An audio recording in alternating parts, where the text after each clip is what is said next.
Video को start करते हैं। तो सबसे पहले मैं अपने कंप्यूटर की स्क्रीन में आ चुका हूँ। यहाँ पर आपने पाथ के अंदर लिखना है CMD और इसके बाद आपने एंटर क्लिक करना है और CMD के अंदर आपने लिखना है कोड स्पेस डॉट और इसके बाद आपने एंटर प्रेस कर देना है। जैसे एंटर प्रेस करेंगे तो हमारे पास VS कोड ओपन हो चुका है। VS कोड को ओपन करने के बाद हमने अपने CMD को क्लोज़ कर देना है और इसके बाद हम एक न्यू फाइल बनाएंगे जिसका नाम होगा form.html। तो हमारी फ़ाइल बन चुकी है और हमने इधर आप बॉयलर प्लेट लगानी है Shift+1। जैसे आप प्रेस करेंगे तो हमारे पास बॉयलर प्लेट आ जाएगी और हम अपना इधर टाइटल देते हैं जिसका नाम होगा फॉर्म।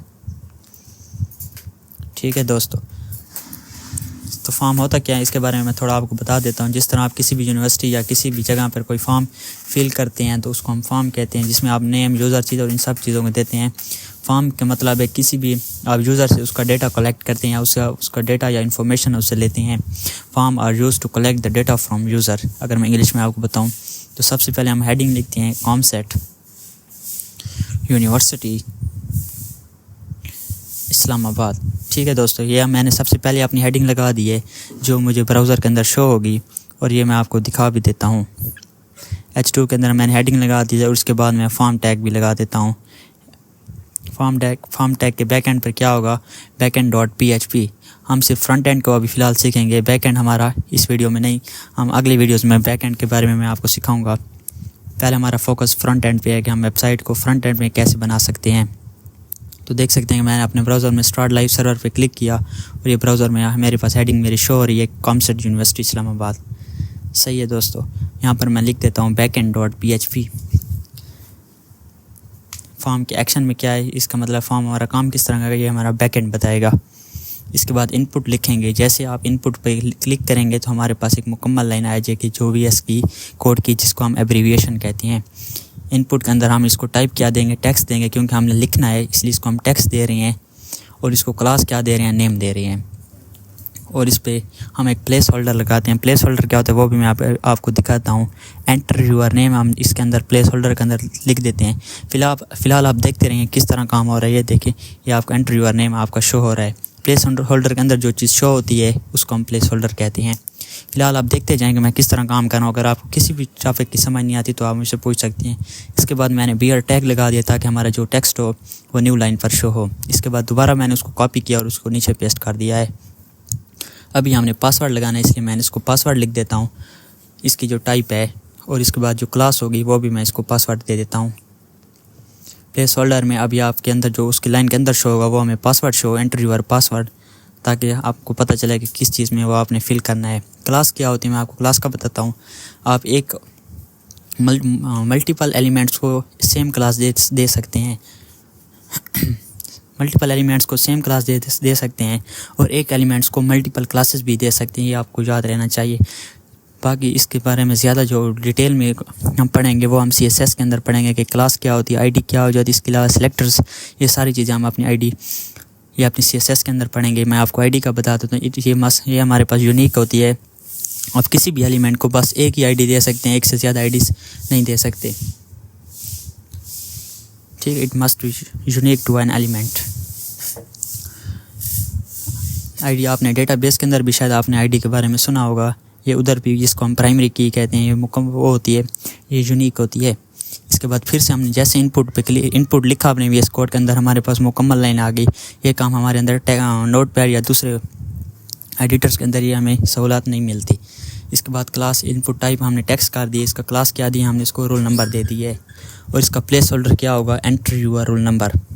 सही है, एंटर यूर रोल नंबर हम लिखेंगे तो ये हमारे प्लेस होल्डर उसके अंदर उस जो कंटेनर होता है उसके अंदर हमारे पास शो होगा। मैंने BR टैग लगा दिए ताकि ये भी हमारा एक न्यू लाइन पर शो हो।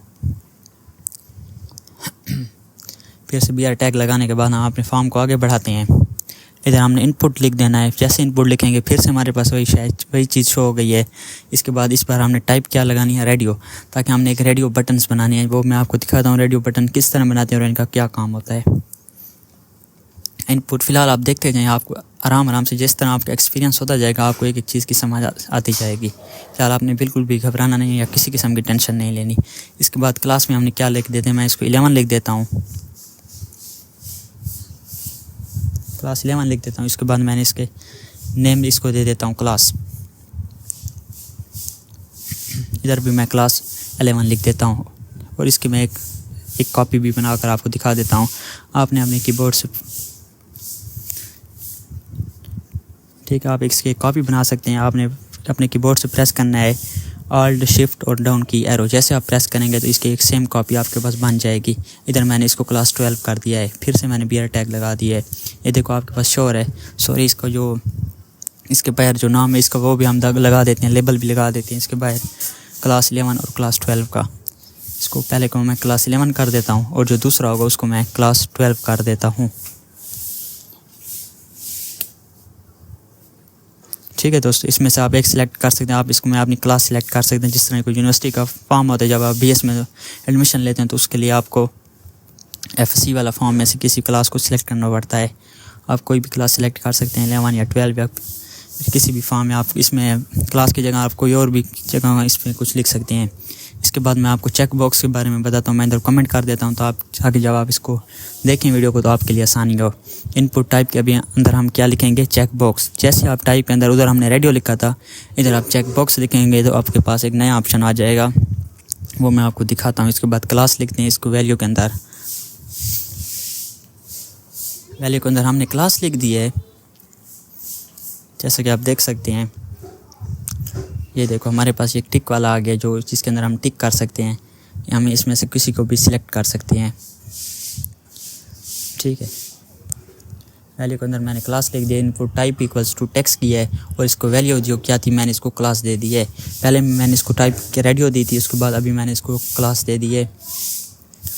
रेडियो का मतलब था उनमें से आप किसी एक को सिलेक्ट कर सकते हैं, लेकिन चेक बॉक्स जो होते हैं आप इनमें से एक से ज़्यादा को भी सिलेक्ट कर सकते हैं। ठीक है, इसके बाद मैं बाहर इसके कोई भी सिटी का नाम लिख देता हूँ, या फिर आप इसमें जगह किसी और चीज़ को भी लिख सकते हैं। पहले मैं डेरा लिख देता हूँ। आपने इसको वो कॉपी कर सकते हैं ऑल्ट शिफ्ट और डाउन एरो की। जैसे आप प्रेस करेंगे अपने कीबोर्ड से तो ये आपके पास इसकी 3 कॉपीज बन जाएंगी। दूसरे में मैंने इस्लामाबाद कर दिया और तीसरे में मैंने मुल्तान कर दिया है। अभी आप देख सकते हैं इनमें से मैं किसी को भी सिलेक्ट कर सकता हूँ। ये आप एक से ज़्यादा कर सकते हैं इसमें जो सिलेक्शन होती है, क्योंकि एक बंदे के एड्रेस एक से ज़्यादा भी हो सकते हैं, लेकिन जो आपका वो क्लास होती है वो फ़िलहाल आपकी एक होती है, क्योंकि आप एक टाइम में एक क्लास में पढ़ सकते हैं। ठीक है, उसके बाद मैंने बीयर टैग लगा दिया इन तीनों के दरमियान, ताकि ये सारे हमारे एक न्यू लाइन पर शो हों। इसके बाद मैं आपको कमेंट एरिया दिखाता हूँ। इसमें आप कमेंट अपने फॉर्म के अंदर किस तरह ऐड कर सकते हैं, कि जो आपने कमेंट करना होता है या जिसको हम फीडबैक भी कहते हैं, वो आप किस तरह ऐड करेंगे। टेक्स्ट एरिया, इसके लिए आप जो टैग होगा यूज़ करेंगे। एलिमेंट जिसको हम कहते हैं, नेम इसको क्या लिखेंगे, फीडबैक। जैसे आप लिखेंगे तो ये आपके पास कमेंट की तरह का शो हो जाएगा। इसके बाद आईडी में आपने क्या लिखना है, आईडी में आप इसका कमेंट लिख सकते हैं। CMNT मैंने लिख दिया फ़िलहाल शॉर्टकट, आप इसको फुल भी लिख सकते हैं। प्लेस होल्डर में मैं लिखता हूँ एंटर यूर कमेंट। सही है, मैंने इसमें लिख दिया एंटर यूर कमेंट। तो ये फिर हमारे पास क्रोम ब्राउज़र में शो हो जाएगा। इसके बाहर भी मैं कमेंट लिख देता हूँ। ठीक है दोस्तों, ये देख, लेकिन ये मेरे ख्याल से मुझसे गलती हो गई। इधर हमने कमेंट इसका बाहर वाला नहीं लिखना, इसको लेबल नहीं लगाते, हम इसको ख़त्म कर देते हैं। तो ये देख सकते हैं आपके पास एंटर योर कमेंट इस बॉक्स के अंदर शो हो रहा है। ठीक है, तो अपनी वीडियो को आगे बढ़ाते हैं। आपने टेक्स्ट एरिया में नेम फीडबैक करना है, इसको मैं उसके बाद आगे चलते हैं। हमने लेबल लगाते हैं कि दूसरी चीज़ का। इसके बाद लेबल फॉर हम सिटी लगा देंगे। आप अपना सिटी को किस तरह सिलेक्ट कर सकते हैं, अभी मैं आपको सिटी सिलेक्ट करने का तरीका बताता हूँ। एक दूसरे तरीके से आप अपना सिटी एंटर कर सकते हैं। ये देखिए आपके पास शो हो गया लेबल फॉर सिटी। फॉर में हम सिटी लिख देंगे और सिलेक्ट सिटी जब है उसके दरमियान में हम लिखेंगे जो हमारे पास लेबल की तरह शो होगा। इसके बाद हम सिलेक्ट लगा देते हैं, select element name equals to city. अभी आपने सिटी कर देना और इसमें आईडी को भी आप सिटी कर सकते हैं। उसके बाद हमने पहले उसका सिलेक्ट लगाएंगे, फिर सिलेक्ट किधर से होगा, ऑप्शंस के अंदर के हम सिलेक्ट करेंगे। उसके बाद पहले हम सिलेक्ट करेंगे, सिलेक्ट करना किसके अंदर से, हमने ऑप्शन के अंदर से कोई वैल्यू सिलेक्ट करनी होती है। मैं पहली वैल्यू को सिटी 1 कर देता हूँ, जिसमें मैं मुल्तान लिख देता हूँ। इसके बाद मैं ऑल वैल्यूज़ ऐड कर देता हूँ। दूसरी वैल्यूज़ के अंदर मैं इसमें लिख सकता हूँ कोई और सिटी का नाम, जिस तरह मैं पेशावर लिख देता हूँ। और इसके बाद तीसरी सिटी को भी मैं चेंज कर देता हूँ मुल्तान से, इसमें मैं कोई और सिटी ऐड कर देता हूँ।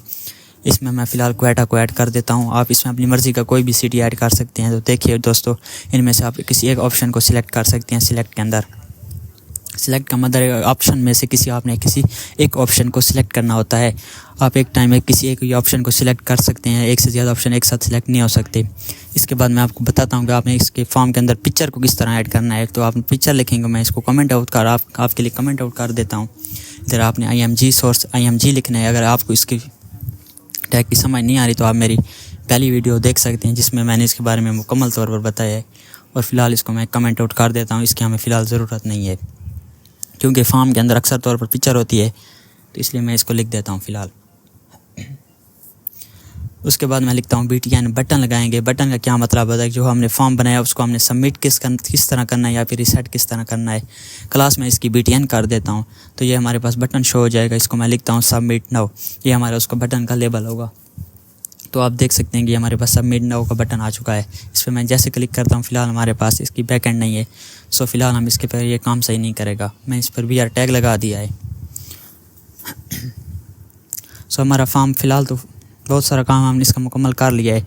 अब इसको हम थोड़ा सा खूबसूरत बना लेते हैं। इसको हम टिप टैग के अंदर बंद कर देते हैं। ये आप काम शुरू में भी कर सकते हो, लेकिन मैं आखिर में कर रहा हूँ ताकि हमें आसानी हो जाए। डिव टैग को लगाने का मतलब है कि हर एलिमेंट एक नई लाइन पर आ जाए, क्योंकि डिव टैग एक मुकम्मल लाइन को वो कर लेता है, उसकी स्पेस ले लेता है। इन डिव टैग और इन चीज़ों के बारे में अगली वीडियोस में आपको इनके बारे में बताऊंगा कि डिव टैग क्या होता है, स्पैन टैग क्या होता है। इन सारे टैग्स को मैं फ़िलहाल डिव टैग के अंदर बंद कर रहा हूँ। आप इनको किसी और टैग में भी बंद कर सकते हैं, लेकिन फ़िलहाल मैं इनको डिव में करता हूँ। इसको मैंने कॉपी करके इधर पेस्ट कर दिया है। ठीक है, अब इस चेक बॉक्स को भी मैं उसके अंदर वो कर देता हूँ, डिव टैग के अंदर बंद करता हूँ, ताकि हमारा फॉर्म जो है थोड़ा खूबसूरत बन जाए और इसको थोड़ा दिखने में थोड़ा मज़ा करे, अच्छा लगे। उसके बाद हम कमेंट एरिया को भी डिव टैग के अंदर वो करेंगे, क्लोज करेंगे, डिव लिखेंगे DIV जैसे आप लिखेंगे और एंटर प्रेस करेंगे तो हमारे पास डिव टैग आ जाएगा। डिव टैग को हम फुल लाइन एलिमेंट्स होते हैं जो मुकम्मल स्पेस लेते हैं, मुकम्मल एक लाइन की। इसके बाद हमने सिलेक्ट वाले को भी उसमें डिव टैग में बंद करते हैं। इसको मैंने सिलेक्ट किया और जब आल्ट और अप एरो की दबाएंगे तो ये ऊपर चला जाएगा। उसके बाद BTN को भी मैं डिव टैग के अंदर बंद करता हूँ और ये हमारा फॉर्म अभी पहले से थोड़ा खूबसूरत बनने लगा है। तो मैं आपको दिखाता हूँ कि ये फॉर्म हमारा किस तरह बन रहा है।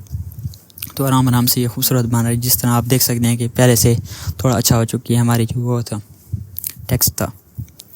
इसके बाद मैं आपको बताता हूँ आप इसके अंदर डेट को भी ऐड कर सकते हैं। डेट किस तरह ऐड करनी है वो भी मैं आपको बताऊँ। जैसे आप लिखेंगे डिव टैग पहले लगाते हैं, उसके अंदर हम लिखेंगे इनपुट। इस बार हमने टाइप के अंदर डेट लिखनी है। जैसे आप डेट लिखेंगे तो ये VS कोड में बहुत सारे फीचर्स पहले से बिल्ट इन होते हैं, ये हमारे पास डेट खुद से ऐड हो जाएगी और इसके बाद बाहर हम इसका डेट का लेबल लगा देंगे। तो दोस्तों आप देख सकते हैं जैसे कि इसने खुद से हमारे पास डेट आ गई है। इसमें हम कोई भी डेट सिलेक्ट कर सकते हैं। इधर आप कमेंट लिख सकते हैं, इसके ऊपर आप नेम लिख सकते हैं, पासवर्ड, रोल नंबर, इधर आप क्लास, इसके बाद आप डेट सिलेक्ट कर सकते हैं। ये सारे काम आराम से हो रही हैं। इसके बाद नीचे कमेंट और इसके बाद सिटी को भी आप सिलेक्ट कर सकते हैं और सबमिट कर सकते हैं।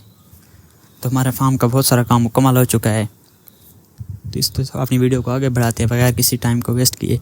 मैं इधर आपके लिए थोड़े बहुत कमेंट्स भी आपको लिख कर दिखा दूंगा ताकि आपके लिए वीडियो में आसानी हो जाए जब आप पढ़ें।